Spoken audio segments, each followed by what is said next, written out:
about tactics. They're just starting to jostle a little bit as Nagus looks to try and forge this on a little bit. It's Nagus, it's Kerr, it's Wanyonyi. This is still anybody's race, and it's Wanyonyi who's getting to the front. Wanyonyi, the Olympic 800-meter champion, takes it to the 1500 guys.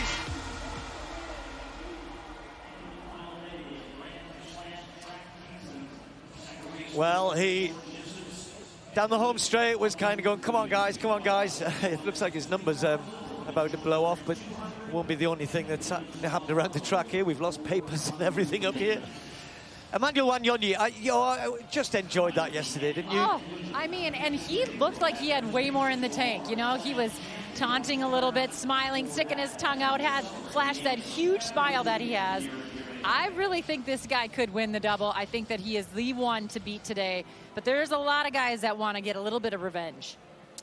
So he's wearing a yellow number. Well, he's trying to wear a yellow number. Yeah.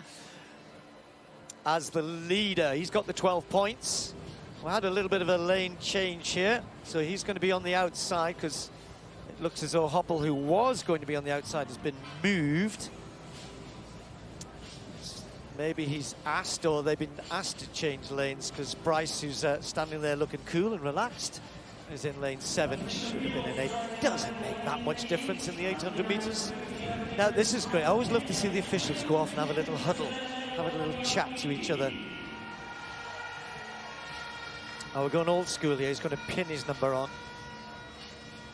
Yeah, staying calm here when, you know, you're ready to go, you're fired up. It's a hard thing to do, but Bryce Hoppel has had such a phenomenal last couple years. He did not maybe have the 1500 that he wanted, but he said this is going to help him in the future doing the strength work that he needed to do for that 1500 and many more to come.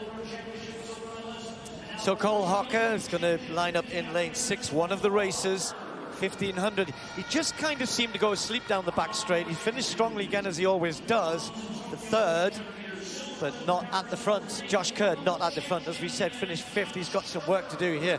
Not as good at the 800 perhaps as one or two of the others. Maybe Nagus could show us something special here. Who knows? Not, again, renowned as an 800-meter runner, but after finishing 2nd, he wants to be as close to the action as possible. I just think Marco Aropina kind of needs to take this out. Yeah. That's what he's, part of his career, he did that a lot, didn't he? He was often a front runner. He's mixed that up now, which is great. He's got Mohamed Ataoui, again, one of the quickest men in the world, 5th at the Olympic Games. The Spaniard would love a good hard race here as well. And watch out for Neil Gourley. Finished 4th in the 15 yesterday. He's a good 800-meter runner. He broke the British record indoors over 1,000 meters in February. And they've changed lanes. So from the outside, we've got Hoppel, Wanyonyi, then we've got Hocker, Kerr, Nagus, Arop, Ataoui, Gourley on the inside. 2 laps of the track in the men's 800 meters. It's windy, it's breezy. Will it be fast though? And look at the Canadian already gliding to the front. He might just want to get a feel for what it's like out there. They must know that the wind is in the home straight, but this looks as though Arop has decided to lead this one. Not sure how quick he's going to go. We'll watch for the time through the first 200 meters.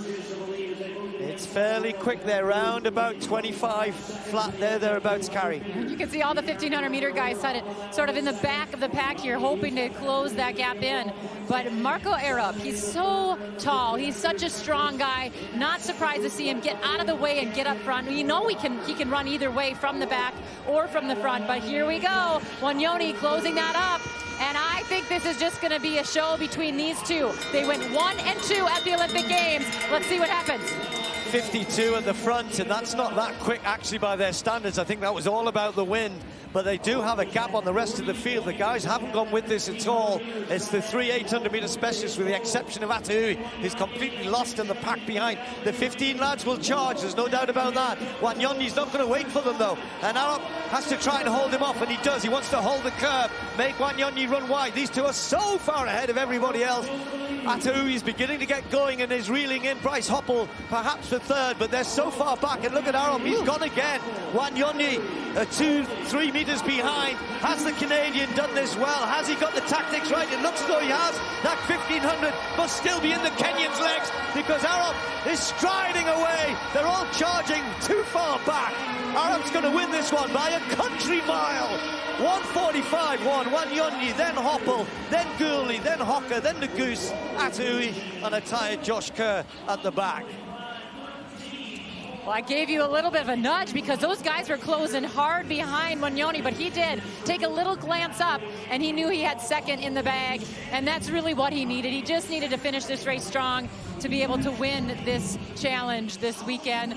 But wow, what a phenomenal weekend he had to be Slam champion here, come in, run that 1500 the way he did, and to come back and run another strong race in the 800. You got to give it up to Arup, though. He did not like getting beat. Nobody likes getting beat. He wanted to win in his race and show everyone he's here this spring, ready to run and hopefully do something throughout this Grand Slam tour.